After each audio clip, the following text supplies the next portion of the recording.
Welcome back to the Cardiac Who's podcast. This week we will relive the abysmal second half of the Maryland loss, and if we get past the heartburn, we might just take a look at Coastal this Saturday. If this is your first time, follow us on X at Cardiac Who's, and thanks to those coming back. Now, let the pouting begin.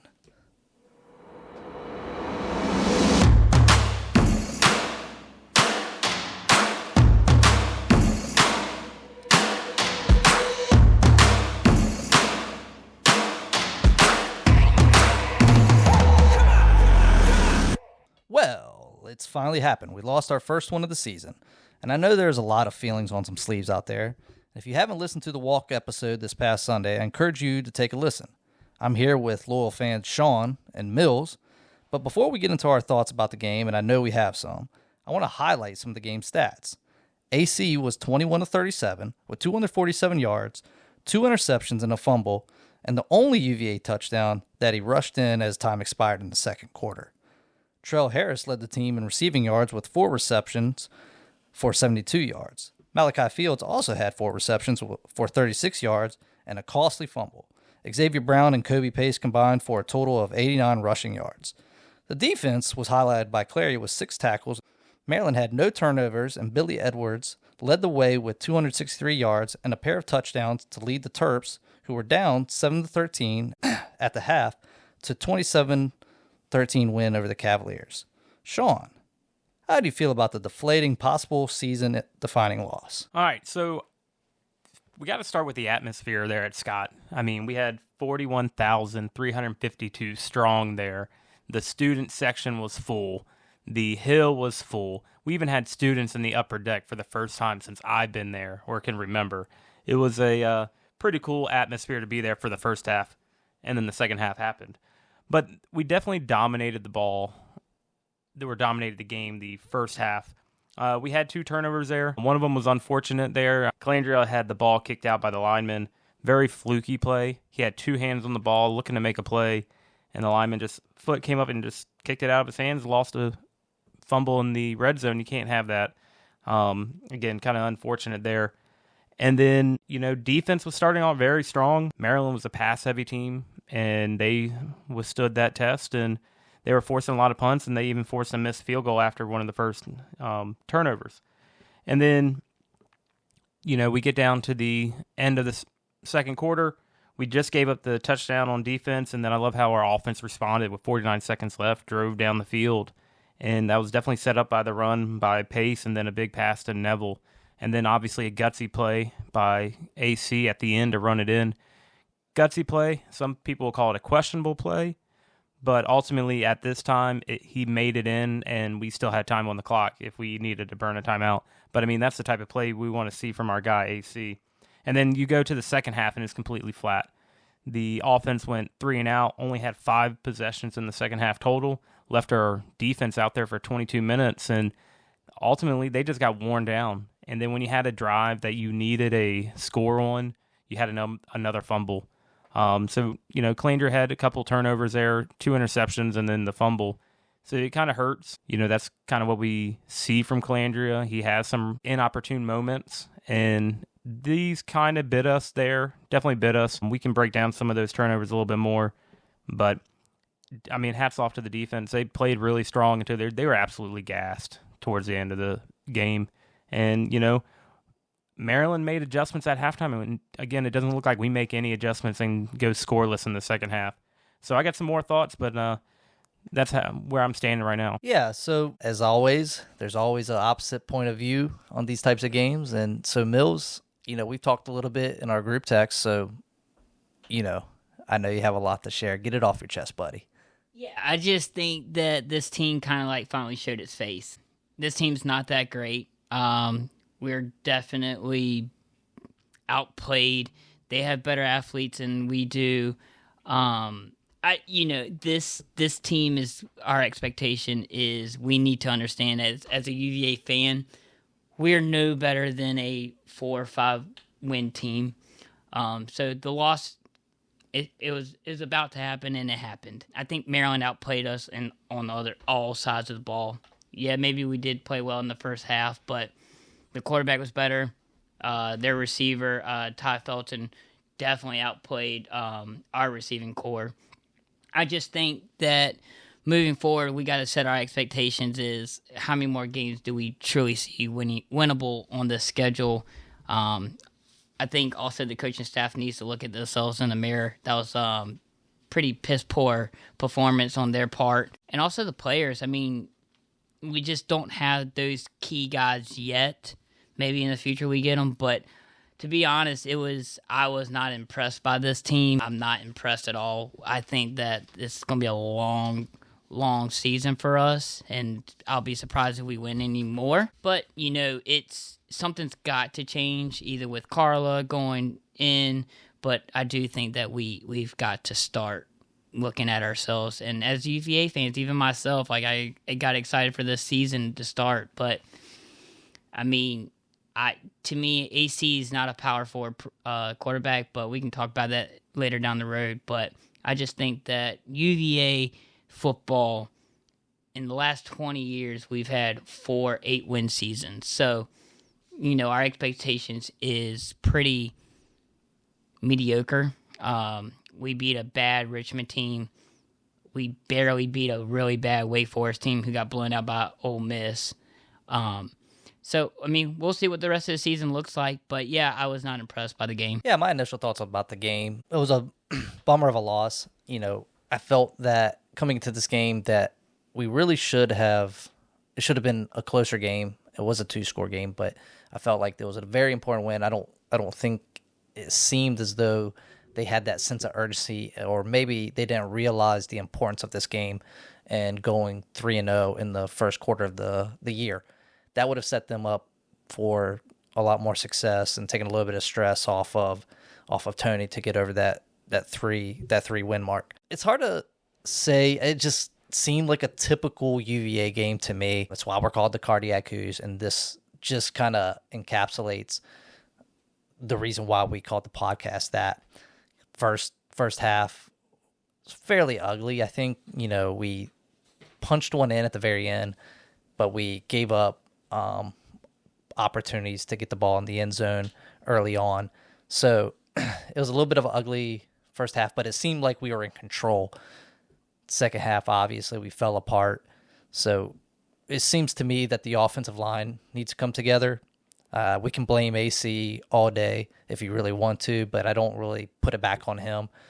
It seemed like he was constantly getting chased down by the Maryland defense, and that's tough for a 6-foot sophomore quarterback to make the reads that you want him to make with the amount of time that they're giving him. So that fumble, I'm sure Sean will talk about it. He really looked into it, but I think it was a fluke fumble. Really hurt us, though, in the long run. That was a great opportunity to score the ball. And equally, the Malachi Fields fumble really, I think, took the wind out of our sails. So, yeah, I don't know. I was there. You guys were there. It seemed that the atmosphere from watching it on TV, unfortunately, I wasn't able to go, seemed like fans were really into it. It kind of it looked like it rattled Maryland, a few false starts. So, yeah, I mean, again, a very disappointing loss. I think there's a lot of controversy to talk about. I mean, Mills, you already talked about a little bit about the coaching and how you feel about the future of the coaching. But, Sean, why didn't they make any adjustments? I mean, what do you think about that? So there's been a trend that's been going with this Virginia football program, and dating back to when Tony Elliott took over in 2022, and that's been a trend of second half performances have been abysmal. And I'll break it down by year, but I look back at the stats, and in 2022, in the third quarter and the fourth quarter, we were negative 15 in the second half. That's a shortened 2022 season, but it's a negative 15-point differential. 2023, negative 68. And so far, through 3 games in 2024, we are negative 16 in the third and then plus 1 in the fourth, so a total of negative 15. It shows me that this coaching staff, this team, we're not making the appropriate adjustments. And we got new technology nowadays. We got tablets on the sidelines. We have everything we need to make the adjustments, and I don't know where the coaching staff is missing on these adjustments. And you can talk about the turnovers and everything, but it seems like we're just getting outright beat. We're not getting protection for our quarterback, and it ultimately comes down to the coaches making the adjustments that need to be made to win games. Maryland clearly did. Tony Elliott talked about it. Maryland came out, and instead of being in a 4-man front, they started running a 5-man front. And what happened? They got even more pressure, and we could not get anything going in the second half. I mean, total, we had 5 total drives with 2 turnovers and 2 punts. So where are we missing these adjustments at? And I think that's what's starting to stand out. And especially, that could be on both sides of the ball. It also shows that maybe the play calling has been different. If you look at the 3 games we've had so far, Richmond game, a lot of design quarterback runs by AC, a lot of RPO. We haven't seen a lot of that at all. I mean, the only time we're seeing Calandria run is when he's getting flushed out of the pocket because he doesn't have a pocket to throw out of. And that's what's causing some of the miscues. But, I mean, he was flushed out of this pocket the entire game against Maryland. He had no time in the pocket, and every time he rolled out he has to try to make a play with his legs. And we are very hurt on the offensive line. We lost another one. You see him all over ESPN puking on the field. We lost him. We lost our starting center. But good news is he's coming back. He's good to go, so that's helpful. But when he came back in the Maryland game, he just didn't look 100%. And we're rotating guys in and out. Our 2 transfer linemen are hurt. So, I mean, I will give the team, it does hurt us, but we are definitely injury-wise taking a beating on the O-line. But our O-line's the problem. Adjustments are the problem. And once we get out of our scripted plays, I don't think our play calling is very good at all. So you speak about play calling. Let's dive into that. So we got Des Kitchen. I think we're all in agreement he's not that good. So Tony Elliott came from Clemson. He's won 2 national championships. He was the play caller for those 2 teams. Yeah, he had better athletes with Trevor Lawrence and Travis Etienne. I get that. Why doesn't Tony Elliott step up, say, hey, Des, I'm not saying fire Des right now. All right, I'm going to take the play calling away from you. Let's figure this out. Clearly it doesn't work. That's on Tony Elliott. That's on him and his coaching staff by not coming in, taking over the control, talking with Des, say, all right, we're going to start doing this. Maybe we don't have the athletes, but it does go back onto the coaching staff. And yeah, we don't have the offensive line, and it also hurts when you have a 6-foot, 185-pound quarterback. And I'm no tall guy. I get that. I'm okay. But when you're at that ACC level, you got to at least have some kind of guys, and I think it goes back to recruiting. Yeah, I will say, though, about the quarterback, with us particularly, he gives us the best chance with his feet to compensate for the protection that he gets from that O-line. I mean, he's trying to scramble and extend plays. I just don't see Tony Muskett being able to do that. It's unfortunate that that's the cards that were dealt, but those are the cards that we are dealt. He's probably the best guy for that situation with the O-line and what he's given. But the thing is about it is he was given that last year too. It's not like the O-line is any better or any worse than they were last year. And we were able to see AC be successful to a certain extent under those situations. And but unfortunately it boiled back to the defense not carrying their weight last year. So I think I'm seeing, unfortunately, to your point, Mills, though, I'm seeing a pattern from last year to this year, and I'm not seeing as much progression so far. Wake Forest and Richmond are a little tougher to evaluate games. Richmond's so much more because of the quality. Wake Forest, we didn't play. We weren't the team that we're supposed to be, and that's always to me been the story of UVA. Is we've never lived up to what we can be. I think we have good players. I think we have good athletes, but it's just like anything, they have to execute on both sides of the ball. Yeah, and I do think that with like what you said about AC gives us our best option, and Muskett's not that great, and we don't know about the other 2 freshmen. They're probably redshirted, but it all boils down to the coaching. It seems like they're all scripted plays. They're just running over the scripted plays constantly, and yeah, the RPO wasn't there. They're not. I don't know what it is. He looks lost. Elliott looks lost. Dez looks lost. I mean, he called a ridiculous timeout when we were driving. Sean and I were like, "Why would you call a timeout there?"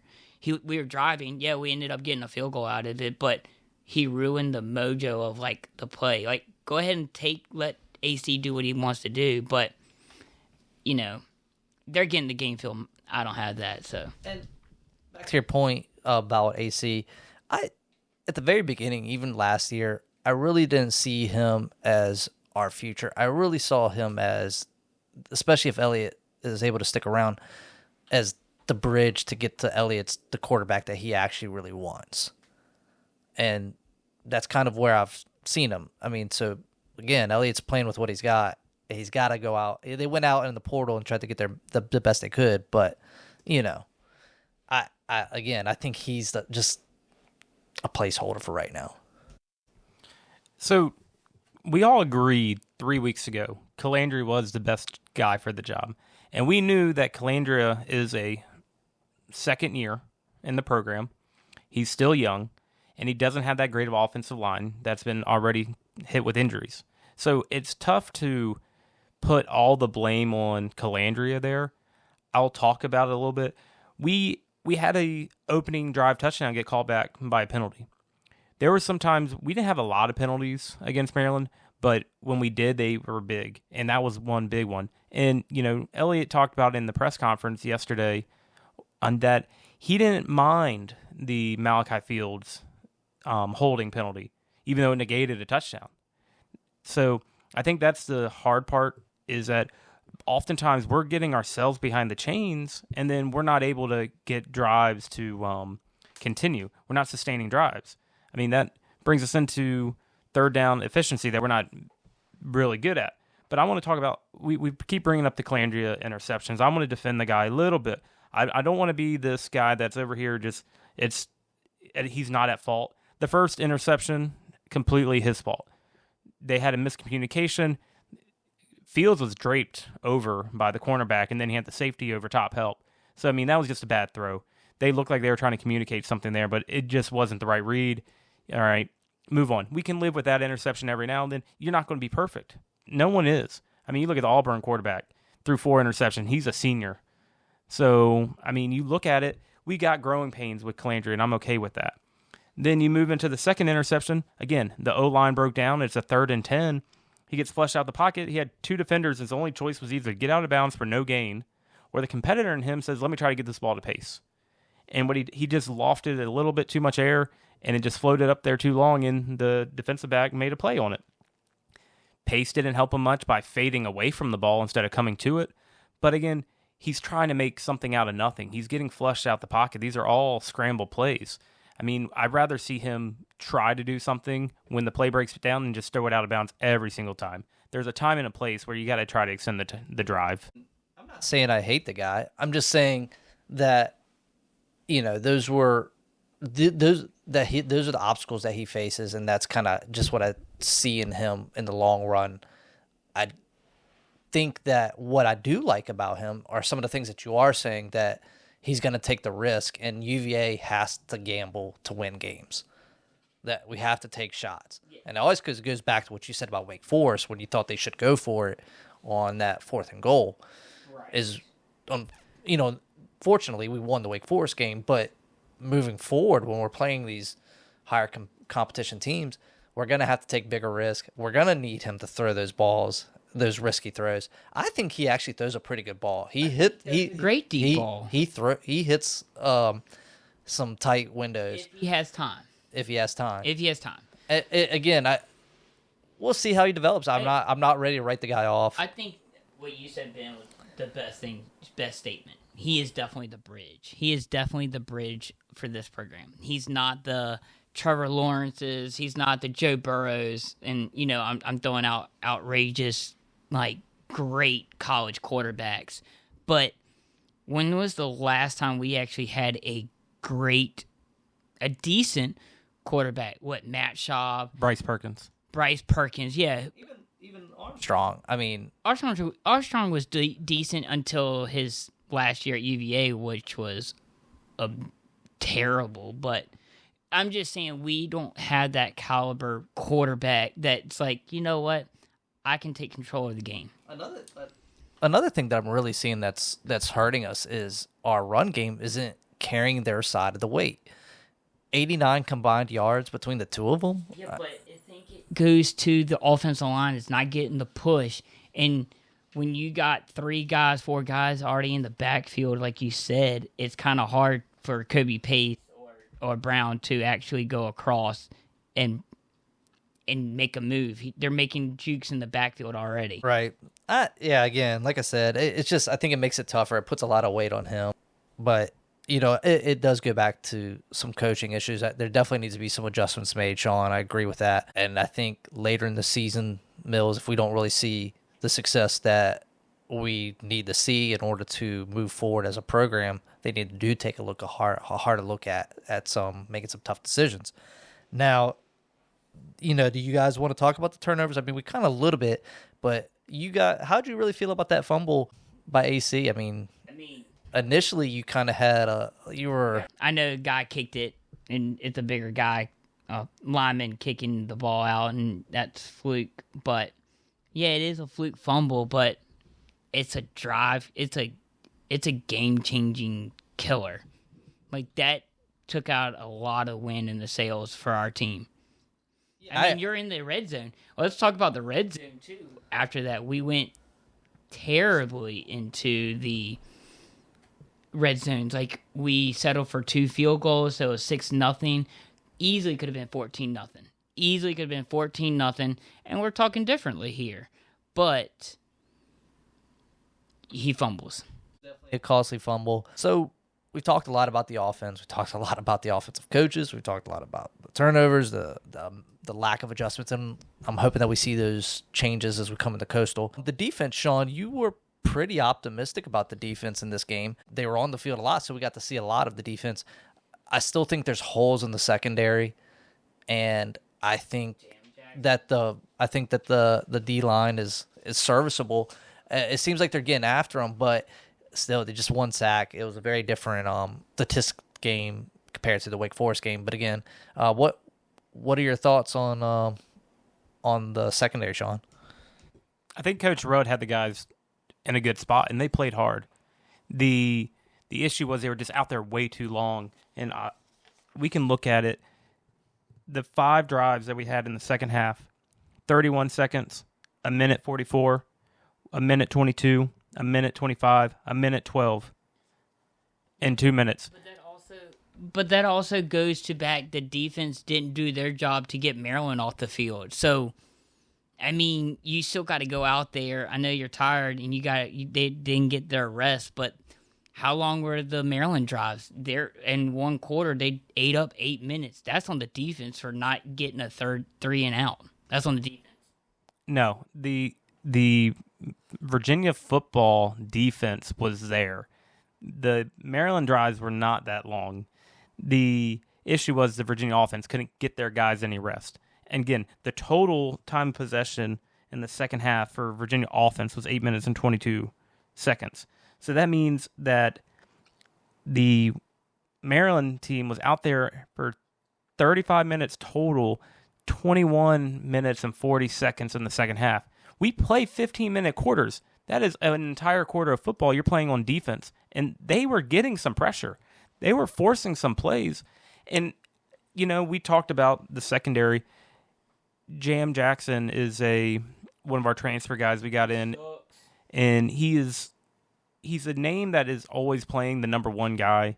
So it's tougher to see, but it seems like a lot of the plays were coming against him. But overall, Maryland started throwing the ball the first 11 plays, or 6 out of 11. It was a lot to start the game. They were a pass-heavy offense, and we commanded the game. So I just think that the defense did their job in between the turnovers on offense and then the inability to get a drive going or sustain a drive is what really hurt them in the long run, because we didn't give up the scores till later on in the game, and I think that's what hurts. So I think the defense was there, and I think we have the ability to play good D. One big thing that I saw is the stats yardage-wise were very similar between Edwards and Calandria. Big difference, though, was the turnovers. So, it seemed that Maryland was very opportunistic in the second in the second half. Like, our defense did put up a good effort, but there was just always these big plays that Maryland seemed to find when it really mattered to keep themselves going down the field. And that really does hurt you. So, we can have 2 or 3 good defensive downs, but it only takes one to get a first down. So, I mean, Ty Felton absolutely destroyed us. And I know Jam Jackson was on him, but he absolutely balled out. And the sad part is, the kid's from Ashburn, Virginia, in our backyard. Another funny thing about that, Mills, is Billy Edwards is from Virginia, and the Coastal quarterback is from Virginia. So yeah, I mean, we're playing against back-to-back Virginia kids. I mean, that also goes back to recruiting. And, I mean, I get it. Ty Felton was a 3-star back in the day, and he had some solid recruits. But he's 6'2". Like, I mean, he would have been a great get. And I know he limited to, like, Virginia Tech and Maryland and ended up being at Maryland. But I think it goes back to recruiting, and we gotta win our state back in this recruiting section. Well, you can't really classify Ashburn as really part of Virginia. It's like a stone throw away from Maryland. So that's a lot closer to home. So I can't blame the guy for going to Maryland versus Virginia in that sense. I mean, but it's still in Virginia. Still Virginia. It's also pretty blue. But if I could give a suggestion to concessions for a hamburger special, I think you could call it the 3-star special. It's 3 patties with 3 pieces of cheese on it. But no, again, we got to win those Virginia recruits. 3-star special. I'll have to order that with a Dr. Pepper. You got to make it to a game first. That's how was the pickle dip? Pickle dip turned out amazing. Nils, did you enjoy the pickle dip? It was. I'm not a big pickle guy, but it wasn't over flooded with pickles. But the crab dip was pretty decent that his sister made. Can I run it back real quick? You mentioned the students were filling up the upper levels. I think that's tied to a little bit of controversy. Is that correct? Yeah, I think that's a good segue in. We saw some postings on X as well as Instagram from Barstool UVA that the Hill, they have a amount of stickers, and once you get a sticker, that's it. And if you get a sticker, you can come and go from the Hill as you please. But if you don't get a sticker, they're not allowing you to be on the Hill. So even when the Hill started to leave, the fans that wanted to get in the Hill, they apparently weren't allowing the students back on. So I think that was some controversy. I think some of the students are upset about that. And I'm going to agree with them. If we got people who are still there in the third and fourth quarter that want to be on the Hill to watch this team and support the team ride or die, kind of like myself, how I would be in college, I think we need to allow them to be on the Hill. But, I mean, again, from the start, it was absolutely electric. So we got some issues to work out there, and I would love to hear from some other perspectives from any students. Can maybe reach out, let us know where their situation was in regards to that. Yeah, I mean, I've been pretty negative about this take so far, but I will say I agree with Sean. Being at the game, the students did show out. But the one thing is, how much longer are these students going to continue to come to these games when you're not winning? Students like winning. And if you don't win, you don't show up, and you'll start seeing less and less students. And then we're going to be talking here probably in 6-7 weeks. Well, the students aren't showing up. We got to have students that get behind this team. But no, this whole sticker thing, that's a joke, and Carla should be ashamed of herself. Yeah, I agree. They have to take every scrap that's given to them and make this a fun atmosphere that students want to go to. And while you can't, I agree with you about the product on the field, but UVA also has to do everything within their power to make it, I don't know how to explain it, but make it a place that kids want to go to. And again, it does go back. The most important thing is the product on the field, but starting to put in ticky-tacky rules about who can be on the Hill and who can't be on the Hill and who can come back on the Hill is stupid. And to put the fence line, like, okay, I know you're upset that JMU fans and the Tech fans bombarded the Hill, but that's always been a thing. The opposing fans, that's where they sat them for years and years. I'm talking about when my sister cheered. That's where the opposing team always were, and they were intertwined between the students. And yeah, they they would have fights, and I know they're trying to clean that up, and they don't want the opposing fans to rush the field. But if you don't want that, put the fence back up at the field level, and it's just a bad look because I think what people get excited about seeing on Saturday at Scott's is having a full hill of just people on the hill. It's one of our iconic views on that stadium. It's already a rough enough stereotype, to get over, what the tailgate scene is at UVA. But again, like you start putting in rules like that, it just adds fuel to the fire. So again, stupid rule. Y'all need to take a look at it. Free the hill. Free the hill. Free the hill. I got a question for everybody. What are your thoughts? Like, what do you want to see kind of moving forward from this team? I know we're about to talk about Coastal, but like, what do you want to see? Like, do you want an urgency? Like, I think we played well under going up tempo. Like, what do y'all want to see? For me, what I want to see is a more. Yeah, we have our 15 scripted plays for the start. I get that, but we got to have trust in this offense. If Dez isn't doing a great game plan, I'm 100%. I'm going to say it again. Elliott's got to take over the play calling. Yeah, I mean, there's a lot of things I want to see moving forward. I think one big thing is the mentality going to each game. Every game has to be like it's going to be your potential first win of the season.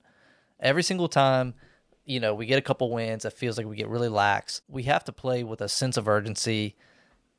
Elliott needs to play like his job is on, or needs a coach like his job is on the line. It's definitely on the line. But again, like they have to take every single game like it matters. Like, so yeah, you may be going in to play Louisville and everybody's saying you're expected to lose, but they have to have that dog in them.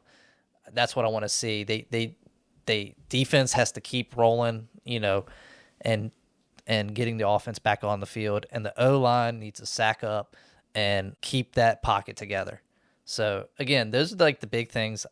I want to see AC succeed, and get us. He's that, like I said, I feel like he's kind of that placer, but I want to see him succeed, and I want to see us get opportunities to showcase what UVA football could be.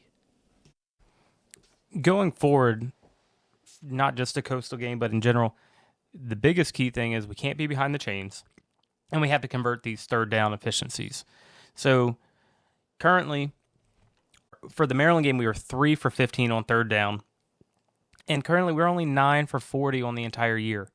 The only positive thing from that is the fact that we're holding opponents to only 16 for 49 for 33%. Now, some of them went on to make fourth down conversions, but you can't really do much about that. But we have to continue drives, and I think my favorite drive of this game was where we finally put something together. We started on our own 11, and we went down the field for 77 yards, 13 plays, but it was still only 5 minutes. So we got to find a way we can burn up a little bit more clock. We can get chunk plays and sustain drives. And again, it starts with the third down efficiency, and we can't be behind the chains because ultimately that's where we were. And if you want to get the pressure off of Calandria more and not force him to throw the ball so much and have to run with his legs, get us some manageable third downs. Get us 3rd and 4. Get us 3rd and 3. And if you get to those points, I think we have a better chance in sustaining drives and making things happen and scoring more points. Because ultimately, that's what it's going to we have to do, is sustain those drives. And then we have to protect the rock. That goes from everybody, AC included. We got to protect the rock. Yeah, I think the guys have to take a hard look at themselves and reset coming into this Coastal game. I know it's not a Power 4 team. So, Mills, I wanted to ask you, based on your Sun Belt experience, what are your thoughts on Coastal? I mean, I personally, they've always kind of been a name that just kind of hangs around out there. They kind of, I wouldn't say boogeyman, but it seems like they've got a decent resume of upsets under their belt. So what are your thoughts about that program, and how are you looking at this Saturday? So, yeah, I follow the Sun Belt pretty well. As being a JMU alum, and, they're just being into the Sun Belt, I've seen them become, Coastal's always that dark horse. Now, JMU spanked Coastal last year, and more of it is Coastal, this is their homecoming. This is probably their game because it's their Power 4 program that they get to play. We get to go to theirs, which is kind of like odd and rare, where you have a larger school come to your stadium. They got the teal turf. It's a sneaky game. They're definitely going to be ready to play. Hopefully UVA's ready to play. But, last year's Coastal team, McCall, he left. He's I forgot where he went, but he got hurt already. And Vasco came in last year when McCall got hurt, so he didn't do that well. But I think a couple games under his belt, and you can say they played some bad teams this year, and so has we as UVA. I think Coastal, this is a trap game. I think that we're coming off of bad loss. Some of the players are going to feel bad about it, and Coastal might catch us sleeping. So, yeah, like I said, Coastal has a history of upsetting Power 4 teams. But Sean, you've kind of dug a little bit into Coastal, and you feel a little bit more optimistic about this, and you feel that Coastal doesn't have much to offer. But yeah, so I did some digging today on the Coastal Carolina Chanticleers from Conway, South Carolina. So currently they're 3-0 on their season, but the teams they've played are just not that. I'm not very excited about who they played. They started out with Jackson State, and I don't think you can get much from looking at that game. They put up some numbers. They had about 294 yards of rushing, 258 yards of passing, and they dominated the time of possession 40-20. They scored on all 5 of their red zone trips and forced 3 turnovers. So they're a team from the first game, could get some turnovers, they can score some points. Then they played in state school of William and Mary. They beat them 40-21. I mean, that's an FCS team. So, again, take that with what you will. They beat them, again, 40-21. Their numbers came back down a little bit, 277 yards of rushing and 179 of passing. So, I mean, they're putting up yards. They struggled on third down in that game, 2 for 11, 5 of 6 in the red zone. And their big rusher, Christian Washington, was 100 yards and 2 touchdowns. And, again, they forced some sacks. And then, lastly, they played a Temple team who may be the absolute worst team in FBS right now. And they beat them 28-20 at Lincoln Financial Field in Philadelphia. So you look at that game, and their numbers even dropped even more. So they had 184 yards of rushing, 103 yards of passing, only 287 yards total. So I think when you see their competition elevate, they start falling off a little bit. Some of the highlights from the Temple game, they were 7 for 13 on third down, defensively got 2 sacks, and it was pretty even of time possession. I think what ultimately got them, they forced 2 turnovers against Temple, and that's kind of what led to the win there. So, I mean, their total opponents that they played are 2-7 between 3 teams. They have a couple players to watch, though. We're going to look for Evan Vesco. He's the quarterback there. He's got the RPO-style offense, a lot of quarterback runs. So last time out, he rushed for 92 and passed for 103 yards. I think he's going to be a guy we're going to have to probably have to put a spy on, maybe put some pressure on him. And then Christian Washington, 44 rushes for 208 yards and 4 touchdowns. And then Shane Bruce defensively. So their defense has forced some turnovers and scored 2 touchdowns this year. So their wide receiver options don't really stand out to me. And I think their rushing attack covers 8 of their touchdowns for the year. Their defense has 7 sacks on the year and 6 forced turnovers. So there are some things to look at when you see this Coastal team. But for me, I still think this is a game that it's going to be closer than we want it to be. But I definitely think this is a game that we can handle. And again, the keys to the game are going to be AC needs to be smart with the ball. The O-line needs to provide some protection. And the defense has to stop the run and get some pressure on the quarterback and win the turnover battle. I would like to see us force some more turnovers this game. Yeah, this is a must-win game. I agree. So hopefully, like I said, we hit the reset button mentally and come into this game, not underestimating our opponents. I think this is a game where we can see Chico and Claire really shine. So if I had to pick a player of the game from Maryland, it's hard to pick a player for when you lose, but it'd probably be one of those guys. I think they kind of on the defensive end were maybe a slight bright spot. I know you had a player of the game too, right, Mills, for the Maryland game? I mean, it's if you actually had to pick a player, it's probably the kicker, Will. 100% from kicking, but the ball boy did look pretty good out there, making sure that the offense got the ball out in time. But going to Coastal real quick, Vasco doesn't worry me. I actually watched the game last year against JMU. JMU obliterated them 56-14, but it's one of those things where how good are we going to be against this team? That's the key, and I think Sean hit it right. The turnover battle is key, and the third downs. And if we can't stay on the field and defense can't get off the field, it's gonna be a long night. Can I ask you guys one thing? And I don't know where your thoughts on that. Would you guys agree that the Maryland game this time around was better than Maryland last year? 100% it was better than last time. I think it was the same story. We get flushed out the pocket, and Calandra tries to press, and then we run into turnover situations. So I think it was better. I think it's the same. I think it's the same, to be honest with you. We got outscored, 48 points in the second half combined between the two games. To me, it's still a loss. We lost both, so yeah, it's the same. I was looking for a common agreement, but anyway, that's awesome that we don't agree. So otherwise, this podcast would suck more. But anyway, yeah. So I think Mills, where do you want to do a score prediction or not with this game, or is that bad luck now? Nah, I think we can do a score prediction. Definitely want UVA to win this one, but I am on the terms of, I think it might be a 31-27 Coastal Carolina game. Can you clarify your position? Did you say 31? 31 Coastal, 27 UVA. I think that's a little bit much there. I think we are a much stronger team than what you're giving us credit for. And I definitely think, yes, we're going on the road. We're going to face 20,000 rowdy fans in Conway, South Carolina. But that blue turf, I think we're going to own that blue turf when it comes down to Saturday. I think we're going to show out, and we're going to come back and bounce back from a Maryland loss, because we do look at the back half of the schedule. This is the game we got to get, and I think we do come out and win this game again.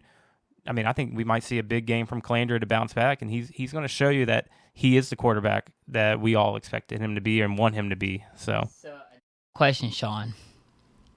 If hypothetically Coastal wins, how are you going to feel?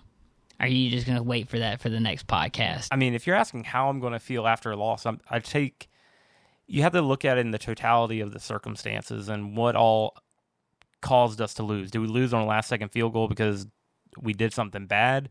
Did we play a complete game and they just outperformed us? It's a kind of a catch question there. But if we get outplayed, I'm not going to be happy about it. I think this shouldn't be a game where we're super, I wouldn't call it stress. I don't want to overlook the Sun Belt, but I think on paper and looking at what I saw from the Sun Belt, I think this is a game we should be favored a little bit more. And I think with our talent and our overall veterans and older folks we got on the defensive side of the ball, we should win, and we have a lot more experience, and I think it should show up in this game. I will say that I would have, in our particular situation, I think I would rather have lost to Maryland and come in and win against Coastal than be going 3-0 into Coastal and lose to Coastal. We should win this game. I can't really give you a score prediction. I think it's going to be a really close game. Probably a touchdown or a field goal difference, to be honest with you. But yeah, again, we've got to win this one. And so with that being said, I want to bring it up because I heard you mention it, Mills. You're not too high on our 2 wins, and you feel that they're not really of any type of merit or weight. Well, yeah. No, you got a in-state team Richmond that we play basically every year. It feels like we win because we pay them to come in, which we've seen lately that teams we do pay can upset the team at home. But I mean, that was a decent win. Should have won, which we did. And then you play a Wake Forest team who was also picked third of last in the ACC, but Wake then went to Ole Miss and then got smacked. And then today, the coach and AD from Wake Forest backed out of the game next year against Ole Miss, and Lane Kiffin had some definitely funny takes on that. But no, I'm not too high on the 2 wins in the record book. Yes, we're 2-1. We're in the win column, but I'm not too high on it. And just one quick fun fact, this is the first meeting between Coastal and UVA. We were supposed to play them, but we had that tragedy. So this is the first time that we've ever seen Coastal. So you got to play the schedule that's given to you. And if you look at some of these higher caliber SEC schools, they're playing, like, let's look at Tennessee. They played Chattanooga and Kent State. I mean, they're putting up 139 points in 2 games against those 2 teams. So ultimately, you play the games that are on your schedule, and yeah, you can talk about the weight game. I mean, you had a lot of people who were projecting us to win 0 ACC games.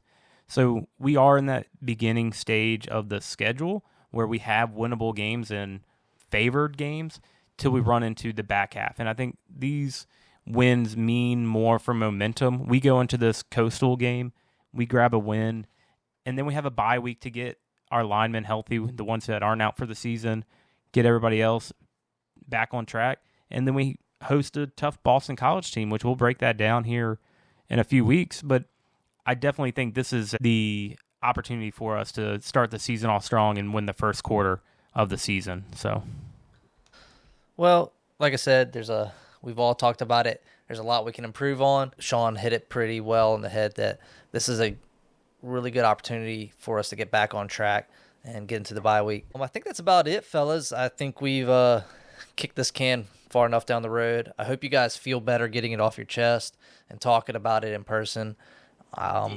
If you guys are worried about Mills, again, reach out to him on @CardiacWho's. He could always use a good wellness check from time to time.